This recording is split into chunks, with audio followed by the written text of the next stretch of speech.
Jalan berliku menghemat BBM bersubsidi.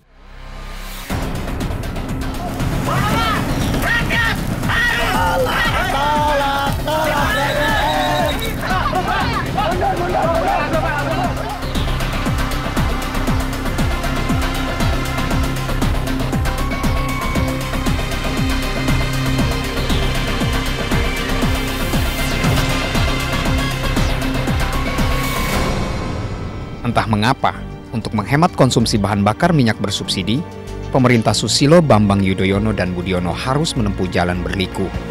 Padahal jalan berliku itu justru membuat anggaran pendapatan dan belanja negara terkuras dalam waktu yang semakin panjang. Mulai 1 Agustus 2014, kebijakan pembatasan penjualan bahan bakar minyak bersubsidi diinisiasi.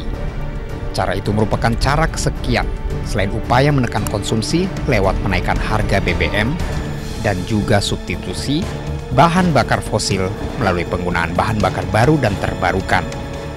Jika mengacu ke roadmap energi pemerintahan, pembatasan semestinya telah diberlakukan bertahap sejak 2011.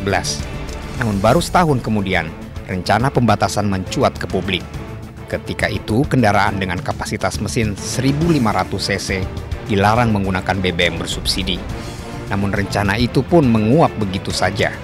Pada 2013, rencana pembatasan kembali muncul untuk diterapkan pada sepeda motor. Namun lagi-lagi itu tidak pernah terrealisasi. Kebutuhan BBM bersubsidi yang telah menjadi ketergantungan akut membuat setiap rencana pembatasan penggunaannya, terutama melalui penaikan harga atau pencabutan subsidi, menjadi musuh banyak kalangan. Ancaman kekacauan sosial menjadi senjata langganan pihak yang tidak sependapat dengan kebijakan itu. Kini setelah akhirnya pembatasan diberlakukan, yakni diawali dengan pencabutan solar bersubsidi di stasiun pengisian bahan bakar umum di Jakarta Pusat, ancaman kekacauan sosial kembali bertiup. Kita patut bersyukur ancaman itu tidak terjadi. Meski situasi relatif kondusif di Jakarta bisa disebabkan banyak faktor, itu ialah sinyal baik bagi jalan nyata penghematan energi. Itu juga sinyal baik bagi keniscayaan penghematan triliunan rupiah APBN. Dalam jangka panjang itu jelas bukan sepele.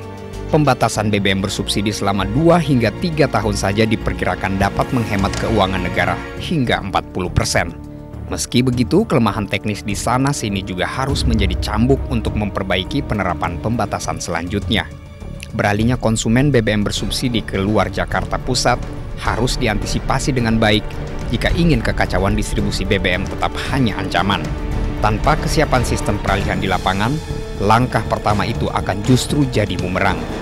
Rencana lanjutan termasuk penghentian penjualan premium di SPBU di lokasi peristirahatan di jalan tol mulai 6 Agustus bisa terganggu.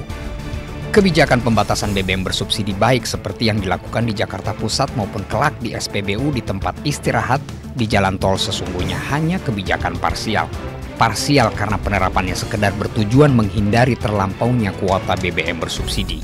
Jika tidak dibatasi, kuota BBM bersubsidi tahun ini sebesar 46 juta kiloliter bisa terlampaui menjadi 50 juta kiloliter.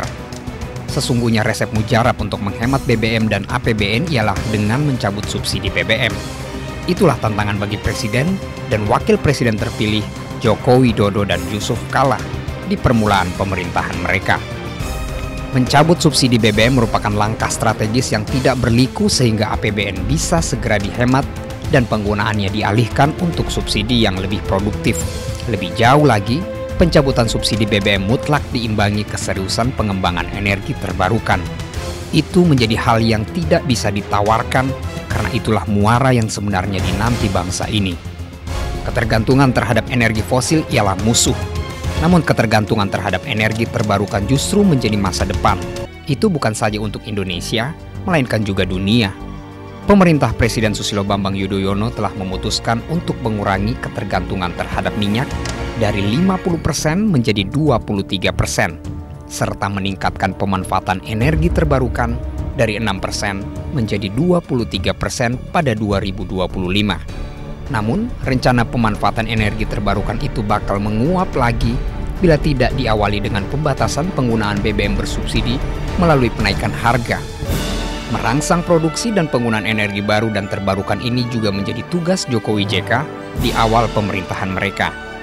hanya dengan keseriusan pengembangan energi baru dan terbarukan, bangsa ini akan lepas dari energi mahal dan merusak lingkungan.